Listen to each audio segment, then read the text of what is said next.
So welcome to the Mal and Johnny Show, and today's programme we've got award-winning writers David Brayley and James Hook. Their latest book has just been published, and their previous book has won the Daily Telegraph Children's Sports Book of the Year. I'm pleased to welcome to the Mal and Johnny Show David and James. Welcome to you both. Hey, Mal, thanks for having us. Yeah, nothing. Let's get back to the beginning of it. James, you're a rugby player, not a writer. When did this idea come to you about writing a book? It was a funny one, really. It was when I was playing in Gloucester. My eldest boy, Harrison, there was a book fair after school, and he's rugby mad, just like I was when I was his age. And he wanted to go into the book fair, get a rugby book. I thought it'd just be run-of-the-mill thing, pick a book up, and that'd be that. But there was all sorts of football stories. There were a few rugby factual books, or histories of previous World Cups and things like that, but nothing for children as they were in football. So I had the idea, but as you know, I'm not a writer. Dave's the writer, so I didn't really do anything about it for about a year or so. And then it was a Wednesday morning. I had a day off, and I thought of you, Mal. I thought Mal must have some contacts. I got to do something about this idea, and like I say, gave you a ring, and you introduced me to Dave, and the rest is history, as they say. That's amazing, isn't it? Right then, Dave, let's get your background. We come from the same part of the world, from Bryn Hyfryd in Swansea. When did you become a full-time writer? Well, to be honest, I did 30 years in local government, and that was me. That was my career, really. But in 2008, whilst working for the council, my childhood friend, Tony Cotty, who'd played cricket for Glamorgan, football for Swansea City, he retired playing from cricket with Sussex, as he ended up with. And we talked a while before, actually, about it, because he sort of included me in his sporting life, if you know what I mean. So I knew all about his great stories and the people he'd played with, like Viv Richards and so on. And then he just came around the house here one day and he said, look, you've been on about a book for a couple of years. I've finished now. Maybe we should do it. And then he said, I want you to write it. Well, I think the only thing I'd written before was part of a housing benefit claim form when I was working for the council. So I was a little bit nervous. And it was one of those moments, I think. It's you wish for something and someone says, well, go on then. And then you had to do it. And if I'm being honest, I didn't have a clue what I was doing. But I kind of based it all on books that I'd read. So I've been a sports book reader since I was 8 or 9, really. And I just found that you kind of get into the habit of knowing what good books tell stories like, and more importantly, the not so good books. So we just decided to be completely honest about Tony's life and career, lots of humour. And then we got it published, which I thought would be the end of it for me, really. But then that just opened up so many avenues, initially with the council, going into schools to talk about the book with on their behalf. And then I did a project that Ashley Williams got involved with at a local school here in Swansea, kept his phone number. Swans get promoted at Reading. I'm still working for the council at this time. So I text Ash and rather cheekily said, I've got a book idea. And then suggested that we did a diary of the Swans' first ever season in the Premier League from his perspective. And that's probably the moment, really, where everything really took off, because obviously the profile of the Premier League is so big.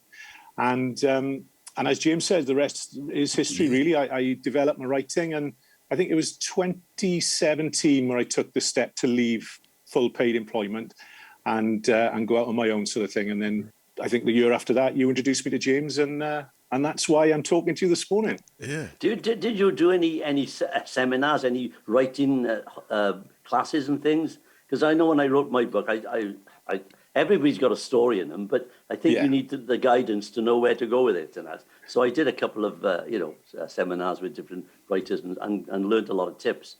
So did you do the same thing, or did you just pick it up from? No. Yeah, it's quite strange, Johnny, really, because I go into schools now and sort of deliver those sessions. And the way I sort of did it, I suppose I had I won't say talent, but it came easier to me then, I suppose. And then as I said earlier... It is a talent. Hold on a second. You boys are award-winning writers, so I think you can officially call it a talent. Don't be too Bryn Hyfryd now. It's a talent. Yeah, that's the problem. But no, and I go into schools and I preach to them now about reading, because I know that reading put me here. I think there is definitely a place for people who necessarily wouldn't be natural writers to go and understand, how you set plot and place and write about characters and so on. But for me, I guess it's the way I've read so many books. It just sort of came naturally, and I build on it from there. I read every day still. I try and take tips from all sorts of writers. I read a lot of children's books now for obvious reasons, and it's almost like just training your brain to understand how to tell flowing stories. And you know what it's like, Johnny. You're a great storyteller yourself, and I think if you're comfortable talking and telling jokes and stories, then that's quite easy then to put into words on paper. Like you, I used to read a hell of a lot as a kid, because we didn't have as much TV, obviously. But I used to read and read and read, and I'd read the same books over and over. And sometimes I get my own kids' books out and read them, and they were very good because they didn't talk down to kids. It was proper sentences. And I remember I was reading something called The Secret Seven when I was about 7, and there was words in it like secret society. Will you ask a 7-year-old today what that is? They wouldn't know what you're talking about. Because I think you get educated, as you say, by reading other books. James, were you a big reader when you were, obviously rugby's been your whole life, but did you read much growing up? Yeah, I read a lot of football stories in school, but I wouldn't say I was a huge reader. I read all the Mr. Men books. I don't know if they count. But, They do. Yeah, but to be honest, I wasn't a huge reader, and probably one of the reasons for my idea. I think if there was a lot more rugby books back in the day, I probably would have read a lot more as well. So, David, I suppose when I introduced you to James, you thought he wanted another biography, I suppose, because he'd done that before. Were you a bit shocked with his idea? Because it is quite revolutionary in the world of a children's sports book, a rugby children's sports book. Oh, 100%. And I remember turning up at the heist with yourself, and obviously I'd never met James before. He was very much a hero to everyone in Wales, let's be honest. So I was a bit nervous about what the meeting was going to be like anyway. And I took with me, James, if you remember, about 6 or 7 examples of children's books, but I also brought Ashley's book and Tony's book because I didn't really know what we were going to talk about. But I think the best thing from my perspective was that Champion of Champions, my first children's book, had only been out for less than 6 months, really. So I was working very hard to sort of promote that, get that out there. I was doing lots of sessions in schools with that. And it was the perfect timing to move into kind of book 2, if you like, which was then book 1 that we did with James. So once I understood, and this sounds a bit corny, but really within 20 minutes of talking to James, I understood exactly what the project was going to be about. And once that was done, we got on like a house on fire. I remember driving home, actually, before I spoke to my wife to explain what the meeting was like. And I was so excited. And, when you write books, especially local books, if you like, from the Swansea area, you might be lucky and get a mention in the Evening Post or the Wales Online or whatever it might be. And I thought, we might have got something here. This is such a great idea. If we do this well, we might get something. And then, a month ago to be in London to get the Sports Book of the Year award for children's books, if you'd have told me that day, Mal, that was going to happen, I just wouldn't have believed you. But I think that's a testament again to James spotting a genuine gap in the market and having a real good vision on what the book was going to be about and how we were going to tell that story. And then obviously we combined and collaborated and there we go. No, I think if I'd have known at the time, I'd have let you buy your own coffees. So James, we haven't got 20 minutes, but tell us the idea then. How did you pitch, like your elevator pitch to Dave, say, this is my idea for this book? A lot of my mates, particularly who've retired, have brought out autobiographies. And like Dave mentioned, and you said, I didn't really want to go down that route. And I wanted it to be a fictional story or a fictional series, but with a lot of my stories from growing up as a child on the field and off the field, and some elements of my professional playing career as well, but in the eyes of a 10, 11-year-old boy, which is called now Jimmy Joseph. So there was a lot of strong characters in the book. My grandfather and my grandparents, who are still with us now, 92 and 93 years old, who were a massive influence on my career. So they feature heavily in the book. Little things then, like, my favourite snack growing up, and probably still is now, is salad cream on toast, thrown together into the book. Oh, goodness me. So you should try it, boys. You should try that. Yeah, we will now. Yeah. Does that make you play rugby better? I'll try some. I think so. I'll send that away in PVAC now, part of the diet plan. It's amazing you should say that, because when I wrote my last book, which is a fiction, I did the same thing. I used a lot of my own. It's semi-autobiographical, really. Yeah. Because you use your own imagination, but also things that happened to you as a kid are very vibrant. You can stick them in, can't you? Yeah. Exactly. Yeah, and like growing up, I was very short-sighted, so I wore glasses from the age of I think it was 10 years old.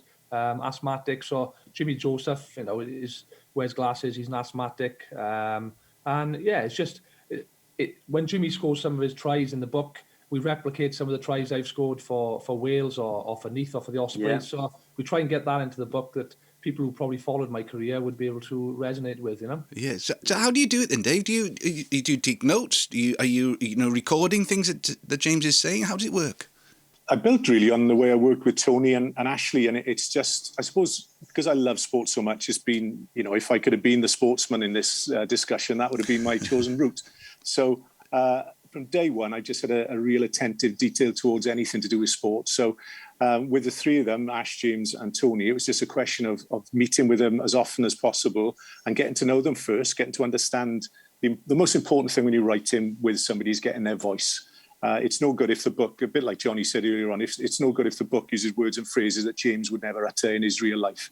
So getting to know someone first is the main thing. So we had lots and lots of coffees after the couple you bought us at the heist. And once that sort of relationship is built, then it literally was just turning up, generally once, twice a week, sitting with James, coming out with some plans and plots, Jimmy, what's he going to do? How old is he going to be? What's his school going to be like? And literally just making notes, very much high level. And then I'd go away then. I'd write maybe, say, 2 or 3 chapters based on the discussion we'd had that day, the notes that we'd taken and understanding where the flow of the story was going to go. Then I'd email them over to James. And the next time we'd meet, James would turn up with, it was like going back to see Teacher. He would turn up with the chapters printed off and his red pen. Oh, and it was brilliant, though. It was brilliant because that was so important that I didn't want to just run off and write this book in the name of someone else who had no involvement. I probably wouldn't have done it, actually, if that had been the case. But from day one, James's role as the kind of the discussion about the ideas and plot and then becoming the editor before we then sent it to an editor was vital to get the right strength of the book. So he would mark things that he liked, that he found funny, things that didn't quite work, things that, because I'm not an expert in rugby, terms that I was getting slightly wrong. And then I'd go back and work on the edit and then deliver the next part. So it was an absolute joy because I got to sit with one of Wales's greatest ever rugby players and learn about rugby from him. And it's been... I was going to say, in the book 1 and 2, we put a lot of sort of tips for the kids as well, whether it's passing, kicking. In book 2 as well, we talk about concussion, because obviously that's a massive issue in rugby at the moment. And whereas under 11s, under 12s, they wouldn't have HIA protocols and concussion protocols. You have a bang to the head, you come straight off. But we try and get in book 2, what the senior professionals go through as a HIA protocol, and with the under 11s team with Jimmy Joseph. Yeah, well, the new book is called Impact, so that's it does what it says on the tin. Every sort of story has an arc, but you boys don't just have one arc. How far does this arc? How far have you planned? Jimmy Joseph starts at he's 10 or 11. When the final book comes out, how old are you going to be? 105? 28. 28. How old are you, James? 28. No. So have you got the whole story lined up or arced out, as they say? Yeah, I think, again, this goes back to that first meeting we had. I asked James then, do you see this as a one-off book? And he said, not really. No, I see this as at least taking you through to 16, 17, which is where James's brother in real life, Mike, sort of played all the age groups for Wales and so on. And despite James having the career that he's had, he didn't do that. He almost slipped through the net, really. So I found that really interesting to think that we could potentially plot a story of an extremely talented young rugby player, taking each book in each school year. That was one of the first things we decided. So book 1 is year 5 in primary. Book 2 is year 6. Book 3 will be the first year in comp and so on. So I guess it's in the hands of the publishers, really. We've got a contract for these first 2 books, which we've done. We're very, very hopeful, obviously, thanks to the award, I guess, that they want to stick with it. And we really have been talking about going all the way through to sort of year 11, as it is now, the end of comp. If there's an appetite for it, we'll do that. But we've already sketched out the types of things that will happen to these characters without going into any detail yet. So, it's exciting. I mean, we've all been to school, so we all understand how our lives alter as we get a bit older and the different challenges we meet and so on. And that's it, really. I guess if we're lucky enough, we'll take it up to when Jimmy's about 16. And it's helpful as well, because Harrison, as you know, my eldest boy, he's Jimmy Joseph's age, really, at the moment. He's just started comprehensive. So I can take some ideas off Harrison and stay down with the kids, really. Do you know a tip I learned? A tip which is very useful is I think it was Danny Simon told me. Paul, what's the famous comment? Yeah, the American Neil Simon's brother. He came over and did some classes, and one thing he said was always put the words through the bloke's head before it comes out of their mouth. In other words, make sure it's that person is saying it, because I say things different from Mal, and Mal says different things. So you've got to think like the person you're writing about. That was a very good tip, that. Yeah. And what you just said now is very good. You've got your little kid himself, so you know what he thinks. Good. Yeah. So the journey then. So you've got the book, you write it. There aren't any other ones out there, so there's not like a guaranteed market. How did you go about selling it? Basically, I had a contact with an agent in London called David Luxton. He was introduced to me by Steve James, the former Glamorgan and England opener. And David is just one of these approachable guys in life. He's from Fishguard, even though he's been in London 30 odd years, and he's extremely well respected in the publishing arena, really, certainly for sport. And I just dropped him a line and explained. And the minute he knew James was involved and I was able to sort of roughly plan out what we were doing, he came down to meet us. And it was frustrating, James, wasn't it? Because he kept coming back saying, look, this is such a brilliant idea, but unfortunately the major publishers in sport don't want to touch rugby. They only want football, which was a bit of a knockback and probably kept us out of it for about a year, really, even though the book was pretty much written by then. But then he introduced us to Pete Burns at Polaris, and James can pick up on this because I know Pete and James got on really well because Pete played a lot of rugby. Well, we met them. We met Pete in Cardiff, Dave, wasn't it? In the restaurant there, and I think as soon as we met him, I think he loved the idea. So I think we knew obviously he liked it because he wouldn't have travelled from Scotland to come and meet us in Cardiff initially. But as soon as we got there, we were pretty much talking about books 1 and potentially 2 straight away. So it was a fantastic meeting, and we left Cardiff just happy as Larry did, didn't we? Yeah, absolutely. How does it compare with scoring a try then getting your publishing deal? I got to be honest, Mal, it's right up there. I think obviously finishing playing rugby, I'm involved in coaching, which I'm still really enjoying. But you don't quite get that sort of feeling when you finish like playing rugby or scoring a try. So particularly to get that award and obviously get the book contract initially was an amazing feeling, and sort of next step in my career, really. Yeah. Okay, so the book comes out. And you get nominated for this Daily Telegraph. How big? Explain to people, David, what it means to be nominated for this particular award, the Daily Telegraph Children's Sports Book of the Year. It's ridiculously huge, really, and again, cliche. I still can't believe it. I know James feels the same way. We had the email. I think it was in late June this year to say we were shortlisted. There's 2 main sports book awards in Britain, the William Hill Sports Book Award and the Telegraph Sports Book Awards. And the Telegraph are the only one that's got a children's book within their categories. So, not that we would have ever aimed for it, but once we knew that there was potential for it, you just start dreaming then, you start hoping. And they always say the hope that kills you. And I think 5 minutes before they announced the award, James and I were at the Oval in London. It was like a gala, like the BAFTAs, I suppose. And then they put the thing up on the screen, and nominees are, and then our book was the first to be mentioned, and the other 7 books. And it was probably only that moment where I turned to James and smiled and thought, God, we're in with a chance. But on the night, there's people like Arsene Wenger did a live link for his book. Tyson Fury was up for an award. Eddie Hearn. David Gower was there as a co-sort of author of an award. Barry Geraghty, the Grand National winner, won the first book of the evening. And you're just looking around, plus then the number of, sports writers that are there, the Guardian, the Telegraph, anyone you can think of are there. And again, James and I were looking around thinking, how did we end up here? How did 2 Swansea boys... Because it's a good book, that's why. But having said that, Dave, I suppose the people who are looking around thinking, that's James Hook, that is. Welsh. Yeah, it's true. Yeah, it's true. Who's that with David Brayley? Yeah. Going forward then, so the new one is published now. It's called Impact. So you've done what's it look like? There we are. Terrific. I know to avoid disappointment. Absolutely. And it looks lovely because you've got a uniform look between all the different books coming out, which is great as well. So it's got its own style. But you've completed your deal now, so you're out of contract, boys. You're out of contract.